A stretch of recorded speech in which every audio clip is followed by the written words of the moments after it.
Stay young. 10 July, year 22. I darted down the sloping roads and through narrow back alleys. I had lived in this neighborhood for about 20 years. I knew every nook and cranny.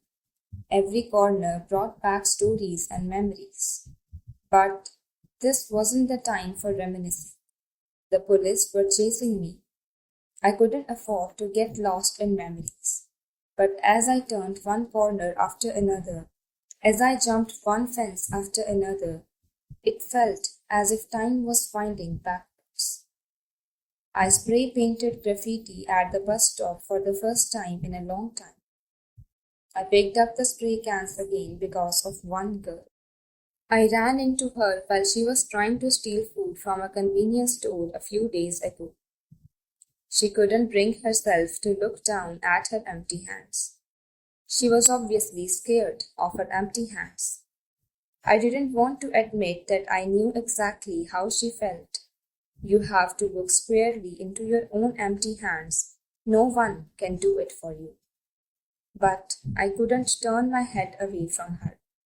I recognized the look on her face, the look when you feel like you don't belong anywhere in the world. When you are afraid you are responsible for everything that went wrong in your life. When you are lonely and don't know where to go or stay. I saw that girl from time to time after that day. We didn't do anything special together. We just sat on the street or walked along the railroad. Then we did some graffiti together. She seemed to feel awkward holding a spray can for the first time, but did her best to follow what I did. Finally, we came to the bus stop. Namjoon got off at this bus stop. The police also frequently showed up here. I once got caught spraying graffiti here. The girl tried to read my face as I stood still with the spray can in my hand. I hadn't been in touch with Namjoon since I saw him at the hospital. But I did pass by his container by the railroad one night, several days ago. I was out in the street to get away from Dad and his drunken temper. I just blindly ran out, wandered around aimlessly, and saw the light on at the container. Someone was in there. It must have been Namjoon. I wanted to go in, but I couldn't. I got closer and could hear a faint melody and snoring sound. I sat on the ground in front of the container and looked up at the sky. It was literally pitch black without any hint of stars. The police were gaining on me fast. I was hiding in an alley with a dead end. There was no way out. It was meant to be. Even if I stopped reminiscing and concentrated on getting away, I would get caught anyway. It was the expected outcome. No problem could be solved with empty fists. I walked out of the alley and put both my arms up. I surrendered. Namjoon, 13 July, year 22. I packed my bag and got out of the library. It had been over a month since I started working night shifts at the gas station. And I went to the library during the day. I was beat after coming home from working all night, but I didn't just sit around after the alarm went off. It's not that I had accomplished anything over the past month. I just stared out the window or skimmed through magazines in a daze. It wasn't like I wasn't feeling impatient. I knew I had to go at my own pace. But it wasn't as easy as I thought. What were all these people doing here in the library?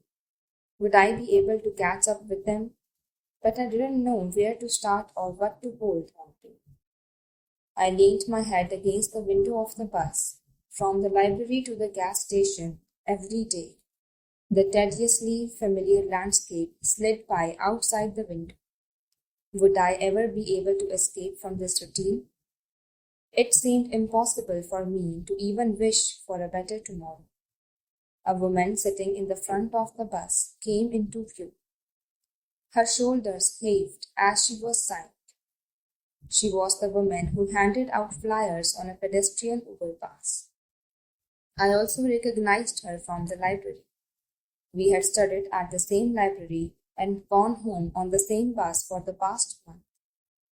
I'd never struck up a conversation with her, but we watched the same landscape, went through the same experiences, and sighed in the same way. I saw how she dozed off in one corner of the library and how her nose bled in front of the coffee vending machine. I wasn't looking at for her, but she caught my eye from time to time. I still had the hairband in my pocket, which I bought from a street vendor without thinking after I saw her hair tied with a yellow rubber band. The bus was approaching her stop. Someone pushed the stop button and several passengers stood up. But the woman didn't. She must have fallen asleep. Should I wake her up? I hesitated for a moment. The bus finally came to a stop, but she showed no sign of moving. Passengers got off, the doors slid closed, and the bus drove on. The bus reached my stop, and the woman still hadn't woken up. I hesitated once again as I got out through the back door. No one would pay attention to her. She had missed her stop already and wouldn't wake up until a few more stops passed. That would probably add even more fatigue to her life. The bus departed as soon as I got off. I didn't look back. I had placed the hairband on the woman's back, and that was it. Several days ago, I had been here and seen some graffiti painted on the wall in front of the bus stop. I had automatically looked around, but Taeyong had been nowhere in sight. I had assumed he had left in a hurry because the spray cans were rolling around on the ground. I stared at the graffiti painted all over the wall for a while. Seokjin, 14 July, year 22. I sat on a bench at a tent bar next to Namjoon. It was after midnight, but the tent bar was filled with guests who had come to close their days with bitter drinks. The call came in the afternoon. Namjoon had asked me to meet him after his shift at the gas station, and he hadn't said anything so far. He just continued to drink glass after glass. I asked him if anything was wrong, and he just smiled and shook his head. It's just that my life hasn't changed a bit since I was born. It doesn't get better or worse. Namjoon said that his energy had run dry, that he had pretended to be a friend when he couldn't do anything for us. That was why he couldn't meet Taeyong or visit Jungkook again. That he was making excuses even at this moment, and he was nothing. Our high school years came to mind after we had just quite few drinks. That incident Taeyong disclosed on the beach. Why did Namjoon defend me then? Why did you do it then? Instead of answering my question, Namjoon asked another. Why did I do what I did then? Mom's death, my childhood at my maternal grandmother's in LA, Dad's cold expression when I came back to Korea. I had felt never the warmth of my family. Maybe I was feeling tipsy or it was the night air, but I confided all my secrets that I had never revealed before. Now I know everything about you, but aren't the others also waiting for you to share your story? Waiting for you to give them a clue about what happened then? Namjoon said after listening to my confession. I told him goodbye and headed home. I strolled along the street for some time, staggering a bit. The night breeze was refreshing, and the moon in the sky was bright. I stopped in front of some graffiti painted on the bus stop. If I confessed everything, would Namjoon believe me? If someone confessed to me what I was going to say, would I be able to believe that person? A few days ago, I drove past the convenience store where Taeyong was working. Through the car window, I could see him smiling. He was talking to a customer and laughing out loud.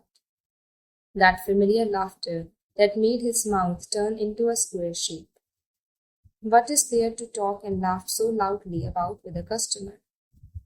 Well, Taeyong had always been like that. He shook with laughter at jokes no one found funny and shed tears at things no one found sad. How should I reconcile with Taeyong? The future appeared bleak. Hostel, Stain July, year 22. I turned the pages of the sketchbook one by one. We were smiling together in the classroom turned storage room, in the tunnel, and against the backdrop of the sea. Jungkook was lying alone on an asphalt road. Blood was streaming down the road. The large moon hung high in the night sky. Are you hurt? I looked back and saw Jungkook coming into his patient room. I had danced with my ankle wrapped in a pressure bandage, and now a plaster cast was around that ankle. I seemed to be in a better shape than you. I deliberately showed a dramatic reaction to his words and said that his health was unbeatable. Jungkook said he would undergo a thorough checkup the next week and be able to go home after that if there were no problems. I decided that we should throw him a party. We had had a party at Namjoon's container on the day Jimin escaped from the hospital, with hamburgers and cola and cake that Seokjin brought. We fought over who got to wear the only party hat until it was crushed. We smeared that expensive cake all over each other's faces. Namjoon complained that he'd have to clean up the mess all by himself. But it was fun. The 7 of us finally got together for the first time after we left high school.